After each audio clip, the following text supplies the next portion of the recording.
नमस्कार. आपला भारत देश साधू संतांचा देश आहे. छत्रपती शिवाजी महाराजांपासून ते भगतसिंगजी यांच्यापर्यंत ही बलिदानाची भूमी आहे.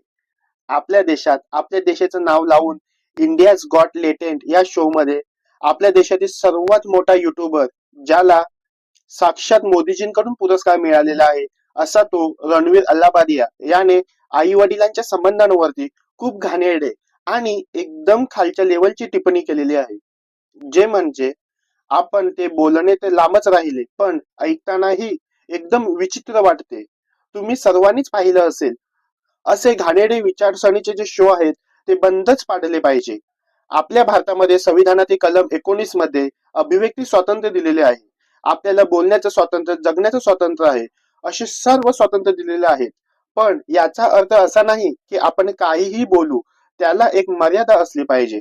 आपल्या देशात हे असे खपवून घेतले जाणार नाही. कोणीही असो, कितीही मोठा असो, पण मर्यादेमध्येच राहायचं. देशाबद्दल बोलताना, कोणत्याही धर्माबद्दल बोलताना, आई वडिलांबद्दल बोलताना, महिलांबद्दल बोलताना मर्यादेत राहूनच बोललं पाहिजे. रणवीरने केलेल्या वक्तव्यावरती नक्कीच कारवाई होईल. त्याच्या विरुद्ध पोलीस कंप्लेंट सुद्धा दाखल झालेली आहे. अशा घाणेरड्या विचारसरणीचे जे शो आहेत ते बंदच केले पाहिजे. यावरती सरकार लवकरात लवकर कारवाई करेल, अशी आपण अपेक्षा करू. आपला महाराष्ट्र, भारत तसेच देश विदेशातील महत्त्वाच्या घडामोडींसाठी आपल्या चॅनलला सर्वांनी सबस्क्राईब करायचं आहे.